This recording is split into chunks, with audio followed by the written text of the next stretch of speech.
Prenons le large à présent pour évoquer une course à la voile absolument extraordinaire. Une course qui n'a rien à voir avec celle qui se court aujourd'hui, c'est la Golden Globe. Un tour du monde seul, sans escale, sans assistance technique, avec 5 caps à franchir et on imagine un mental d'acier. Jules-Luc Vandenede, merci d'être avec nous à un mois maintenant du départ depuis les Sables d'Olonne. Alors vous êtes l'un des 19 navigateurs qui vont participer à cette course. Vous qui avez déjà effectué 5 tours du monde en solitaire, dont un à l'envers, à contre-courant, à contre-vent, je crois. Oui.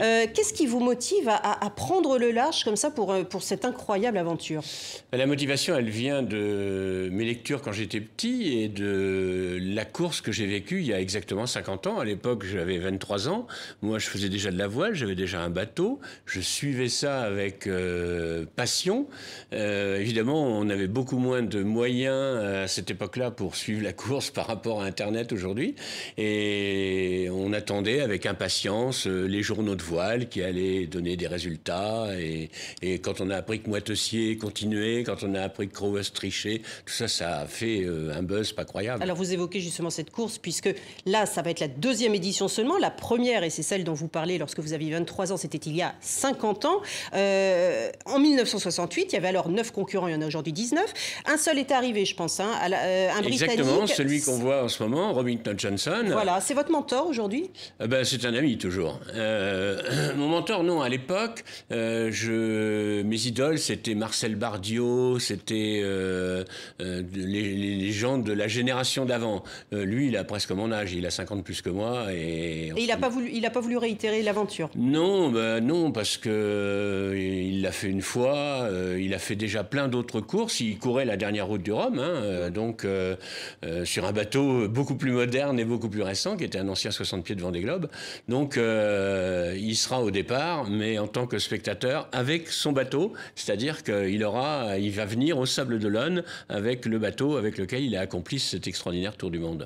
Et ce qu'il faut dire, c'est que c'est cette course-là, on oublie de le dire, qui a engendré le Vendée Globe, qui a engendré le Vendée Globe. Sauf que là, donc, et c'est là tout l'intérêt de la course, j'imagine, c'est que vous le faites sans assistance, avec des outils d'une autre époque. Exactement, on revient le plus possible, en dehors de la sécurité, on revient à tout ce qu'il y avait en 68. C'est-à-dire? C'est-à-dire, on n'a pas du tout d'électronique, on n'a pas du tout de pilote électrique, on n'a pas du tout d'ordinateur, on n'a pas d'informations météo avec des fichiers qui nous permettent de savoir qu'il y a une dépression qui arrive. Mais c'est pas le sextant et la boussole quand même? Si, absolument. Ah bon, c'est le sextant et un compas qui va nous permettre de nous diriger et le sextant va nous permettre d'affiner notre position, et on recourt dans les mêmes conditions, et l'organisateur a même poussé le vice jusqu'à interdire les appareils numériques. Donc par exemple les photos, ça va être des photos sur des appareils argentiques, on va écouter la musique sur des cassettes, vous vous rappelez les petites cassettes? Même ça, même au niveau de vos loisirs à bord, on va dire qu'ils vont être de l'époque. Voilà, exactement, on a le droit de prendre des livres mais pas de liseuse, tout se passe avec le matériel qu'avait Robin il y a exactement 50 ans. On va écouter un petit extrait de l'organisateur et le fondateur de cette course. On se retrouve après. Great story, and it's the 50th anniversary, and it's a great opportunity to relive the original solo sailing when technology wasn't available, where we're just using sextants and wind-up clocks to find your position, where you have 20, 30 boats out there for 9 months, small boats just sailing through their own courage and endurance, so it's very unique. Je sais que sur votre temps libre, vous donnez des conférences également sur la gestion du stress, comment garder motivé, oser, agir, entreprendre. C'est quoi c'est le fait d'avoir été navigateur qui vous permet aujourd'hui de parler de ça, ou c'est l'inverse qui s'est passé? Je pense que la navigation, même en solitaire, apprend beaucoup à prendre les choses avec du recul, et que c'est important de savoir prendre ce recul avant de prendre des décisions et avant d'agir et de réfléchir avant d'agir.